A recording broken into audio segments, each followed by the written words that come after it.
Hello guys, જય માતાજી. Welcome to new video. તો મિત્રો, આ વિડીયોની અંદર હું તમને શીખવાડવાનો છું 3 ટ્રાન્ઝિશન ઇફેક્ટ. તો તમને મિક્સિંગ કરતા તો આવડે છે અને ઘણા બધા શીખવાડે છે, જેની અંદર તમને ડ્રોપથી ડ્રોપ, વોકલથી વોકલ બધું મિક્સ કરતા શીખવાડે છે. પરંતુ ટ્રાન્ઝિશન ઇફેક્ટ હું તમને શીખવાડવાનો છું કંઈક અલગ, જેની અંદર તમે ઇફેક્ટનો કઈ રીતે ઉપયોગ કરી શકો છો અને ટ્રાન્ઝિશન કઈ રીતે કરી શકો છો, જેથી તમને વગાડવાની પણ મજા આવે અને પબ્લિકને પણ મજા આવે, નાચવાની પણ મજા આવે અને અમને ખબર પણ ના પડે જ્યારે ટ્રાન્ઝિશન થાય ત્યારે, અને બધાથી તમારું પ્લેઇંગ પણ અલગ લાગે.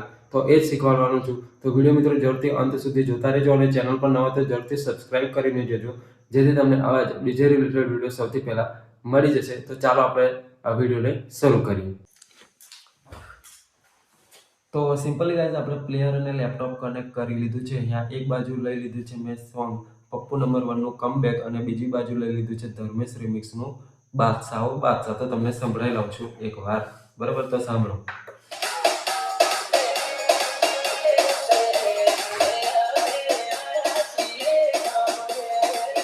તો આ એક સોંગ થયું. હવે બીજું સંભળાઈ દઉં.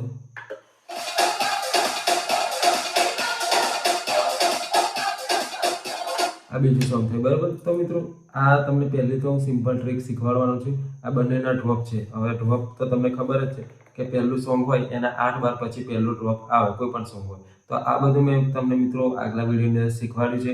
જરૂરથી આગલા વિડીયો જોજો, પછી આ વિડીયોમાં આવજો તો ખબર પડશે. ડાયરેક્ટ તમે શીખવા જશો તો ખબર પડે નહીં. એટલે મેં બેઝિકથી તમને આગળ શીખવાડેલું છે. એટલે તમે ડાયરેક્ટ આ વિડીયોમાં તમને ખબર હોય તો વાંધો નહીં, આ વિડીયો તમે જોઈ શકો છો. પણ ખબર ના હોય તો જરૂરથી પહેલા આગળના વિડીયો એક બે જોઈ લેજો તો ખબર પડશે. તો 8 બાર પછી પહેલો ડ્રોપ આવે તો જોઈ શકો છો. આ ઇન્ટ્રો પછી 8 બાર પછી આવી જશે, બરાબર? પહેલો ડ્રોપ આવ્યો, બરાબર? આવ્યું. તો આપણે કરવાનું શું છે, જે કમબેક છે એની અંદરથી આપણે બાદશાહ લેવાનું છે. એટલે કમબેકનું વચ્ચેનું ડ્રોપ છે એક પકડવાનું છે મિત્રો. પહેલું ને વચ્ચેનું જે આ સોંગ વાગે છે ને, જો ડ્રોપ કરીએ આપણે. હવે ડ્રોપ આવશે આગળ, જોજો ડ્રોપ આવે છે આગળ.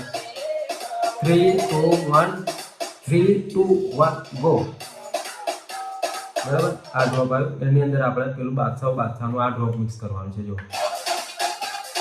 બરાબર? એ ડ્રોપ એટલે પહેલા તો શું કરશું, બાદશાહની ફ્રીક્વન્સી બધી બેઝ છે અને એકદમ લો, મિડ ને 75%, હાઈ 75%, બરાબર? આટલું કરીને રાખવાનું છે. પછી આ કમબેક વાળું આવે તે આપણે મિક્સ કરવાનું છે. તો આપણે થોડું પાછું લઈ લઈએ. હવે વગાડીએ. જ્યારે ડ્રોપ આવે ને મિત્રો ત્યારે પ્લે કરવાનું.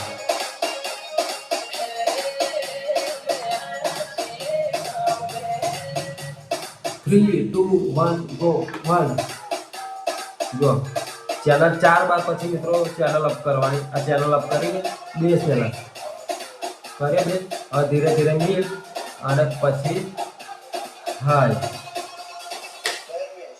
બરાબર? આ પહેલી ટ્રાન્ઝિશન થઈ. હવે મિત્રો ઇકો વારી કરવાની છે, જેની અંદર આ ડ્રોપ આવ્યો ને, જો આ ડ્રોપ આવી ગયું. આ ડ્રોપ છે એની અંદર 3 2 1 બોલે છે ને, એ નહીં લેવાનું આપણે. જો આ 3 2 1 કઈ બોલે છે એ તમને હું બતાવી દઉં પહેલા. તો આ 3 2 1 જો આ નહીં લઈએ, આપણે આગળ લઈશું. જો થોડું પછી અહીંયા 3 2 1 બોલે એની જગ્યાએ આપણે બાદશાહનો ડ્રોપ લઈશું અને આપણે કમબેક છે એની અંદર થોડો છેલ્લે ઇકો ઇફેક્ટ આપવાનો છે. તો કઈ રીતે, તો મેં ઓલરેડી બીજા ડેક ઉપર સિલેક્ટ કર્યું છે અને ઇકો ઇફેક્ટ સિલેક્ટ કરીને રાખ્યું છે. તો પેલા 8 બાર પાછળ મેં એક હોટકી મારીને રાખી છે અને આ સોંગ છે એને તો આપણે ઇન્ટ્રોથી જ કરશું. એટલે 8 બાર પેલાના ને 8 બાર પેલાના, એટલે મિક્સ થઈને છેલ્લે ડ્રોપે થઈ જશે, બરાબર? તો કઈ રીતે જો આવે પેલે કરીએ આને. ઓની અંદર આપણે ફ્રીક્વન્સી તમને ખબર છે આગળની પેલા હવે પ્લે કરશું આપણે. પ્લે. હવે જો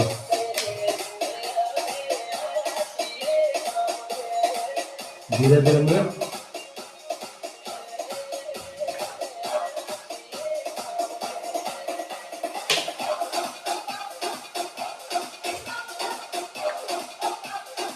આ થઈ મિત્રો બીજી ટ્રાન્ઝિશન ઇફેક્ટ, બરાબર?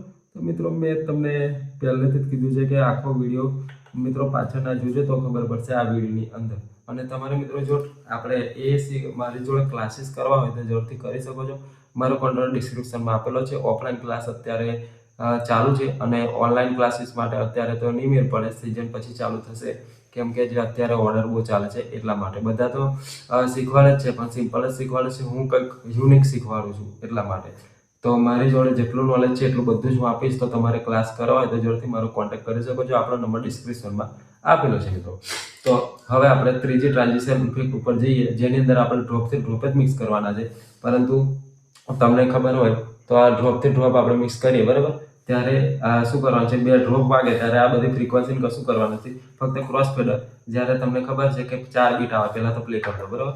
આ 1 2 3 4, 1 2 3 4, 1 2 3 4, 1 2 3 4. તો આ રીતે તો 2 ડ્રોપ મિક્સ કરવાના. તો 1 2 3 હોય ત્યારે ક્રોસ ફેડર આ બાજુ, ચોથું આ બાજુ લેવાનું, પછી 1 2 3 4, 1 2 3 4 એ રીતે કરવાનું. તો પહેલા આપણે 2 ડ્રોપ મિક્સ કરશું બરાબર. જો હવે પ્લે કરું તો મિત્રો ઓની અંદર તમારે ઓની અંદર છે ને ફ્રીક્વન્સી કોઈ છેડછાડ નહીં કરવી પડે, કારણ કે આપણે આખો ક્રોસ ફેડર જ લેવાનું છે, એટલે કે કોઈ ઠોકાવાનો ચાન્સીસ તો રહેવાનો નથી.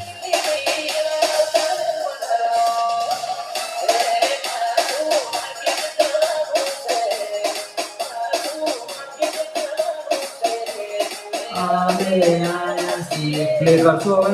જો પ્લે કર્યું મેં વોલ્યુમ અપ, ક્રોસ ફેડર આ બાજુ 1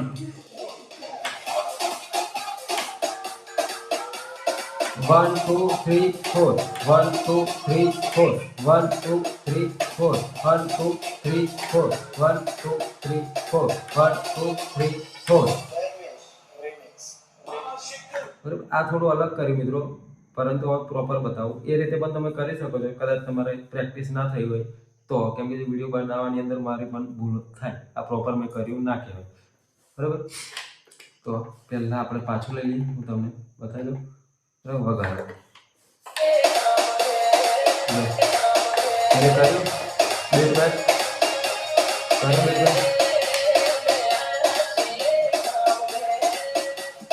3 2 1 ગો.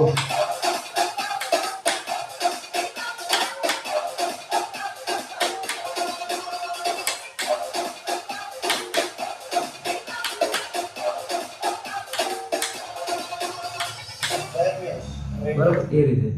તો મેં શું કર્યું, છેલ્લું જે બીટ છે એની આપણે આવે ત્યારે કમબેક વાળું લેવાનું, બાકી 3 બીટ આ બાજુ પાડવાનું.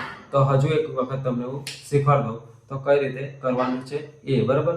તો સૌથી પહેલા આપણે લઈ લઈએ આગળ બરાબર, અને થોડું આગળ લઈ લઈએ. પહેલા તો પ્લે કરીએ. જો બીટ મેચ બરાબર, 1 2 3 1 1 1 2 3 4, 1 2 3 4, 1 2 3 4, 1 2 3 4, 1 2 3 4, 1 2 3 4, 1 2 3 4, 1 2 3 4 બરાબર. એ રીતે તો આ 3 ટ્રાન્ઝેક્શન આપણે કરવાની છે. તો બસ આટલા માટે આપણે આટલું જ હતું ગાઈસ.